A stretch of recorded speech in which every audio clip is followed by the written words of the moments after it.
Halo manajemen people, selamat datang kembali di Ngomen, ngobrol bareng manajemen.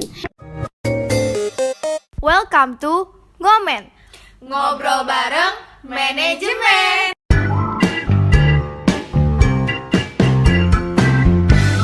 Kenalin, aku Elsa yang akan nemenin kalian di episode kali ini bareng narasumber keren kita yaitu Teh Nawal Intan.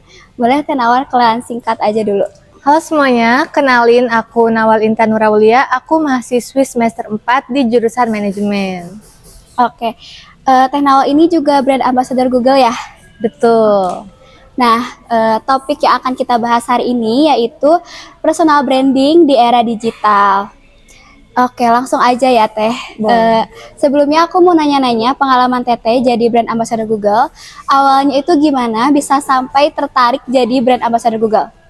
Tentunya melihat dari benefitnya gitu ya, jadi brand ambassador Google itu tentunya benefit-benefit yang didapatnya itu sangat banyak sekali ya. Salah satunya itu bisa masuk ke dalam ranah Google itu sendiri. Malahan kan sampai sekarang itu GSA itu ada yang diundang ke kantor Google, malahan ada yang sampai ke Amerika juga gitu ya. Jadi sangat amat tertarik karena itu. Oke, keren.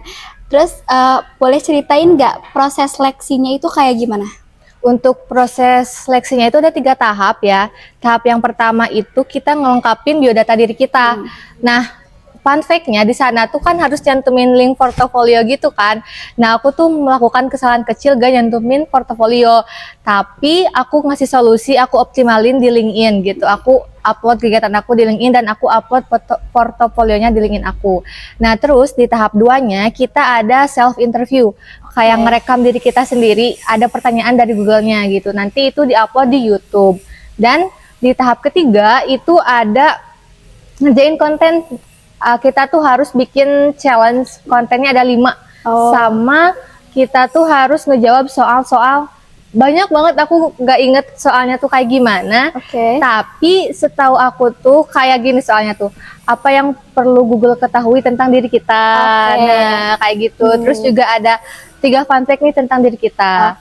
Tapi fun fact-nya lagi, nah di tahap 3 itu semuanya tuh opsional.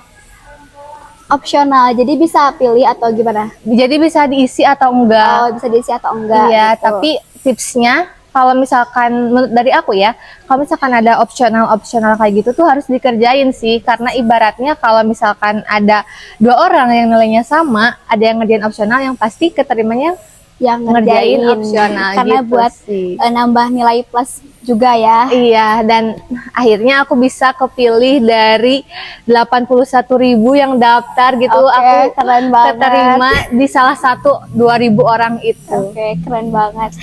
Nah, di bagian yang paling challengingnya apa sih Teh yang Teteh hadapi selama proses seleksi maupun seudah jadi brand ambassadornya? Lebih dari manajemen waktu kita sih, kayak pembagian waktu kita sama kegiatan-kegiatan kita itu sendiri. Sama ini sih penting banget, kita harus punya komunikasi skill. Karena itu sangat amat penting buat kita menyampaikan promosi Google di dunia nyata ataupun di dunia konten gitu, kayak di media sosial, di Instagram ataupun TikTok, karena nantinya kita harus membuat konten-konten setiap minggunya gitu. Oh iya, Nah, sebagai brand ambassador Google nih, tadi skillnya komunikasi. Yes. Berarti skill yang paling penting lainnya juga ada gak? Yang harus kita punya gitu? Yang pertama tadi komunikasi, yang kedua editing sih, buat ngedit video gitu. Terus juga itu yang 2 itu sih kayaknya yang paling penting. Yang paling penting. Iya. Berarti editing sama komunikasi. Iya, betul banget. Nah, sekarang aku jadi penasaran juga, gimana sih Teteh membangun personal branding di era digital ini sebagai brand ambassador Google? Membangun personal branding ya? Iya. Personal branding itu kan persepsi orang terhadap diri kita kan.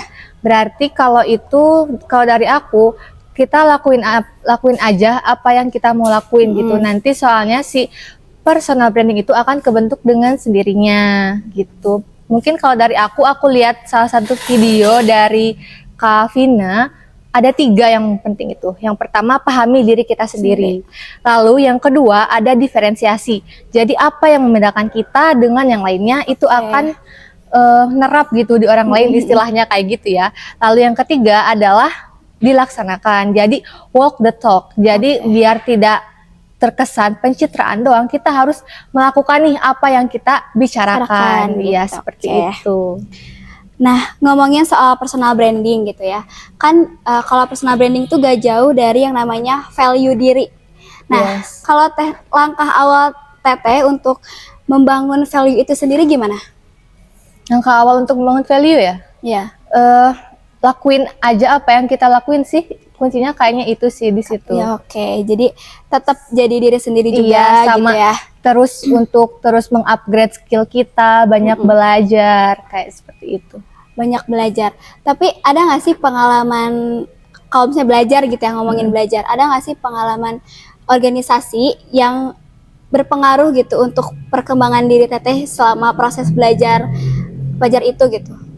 Untuk pengalaman organisasi sih penting banget ya. Mungkin kalau kita masuk organisasi, kita menjadi lebih paham mengenai alur-alur birokrasi lah, ataupun cara kita komunikasi ke jurusan. Fun fact, aku juga magang di MSO. Oh iya. Iya, aku waktu itu masuk di Research and Development, bagian aspirasi nih. Nah, di sana aku bisa ngobrol langsung sama Pak Luki sih. Jadi itu juga salah satu benefit yang penting banget.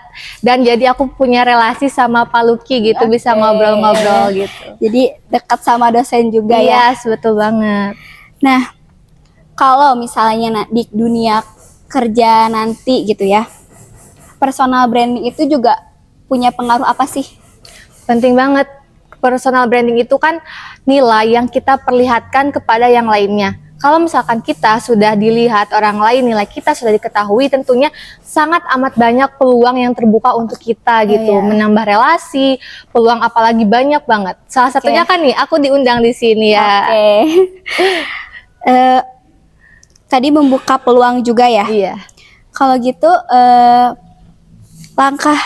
hal kecil apa yang kita biasanya anggap itu sepele, tapi sebenarnya itu bisa jadi nilai plus kita di dunia kerja? Ada 2 menurut aku. Yang pertama itu yang tadi aku selalu sebutin komunikasi.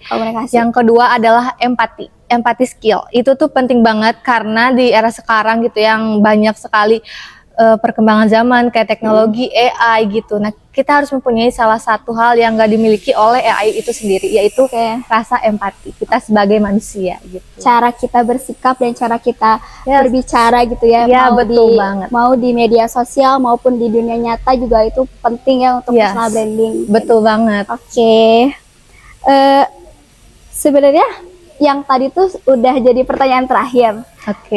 Mungkin Teteh bisa kasih pesan atau motivasi buat Menpips yang lagi berproses untuk membangun personal branding nih.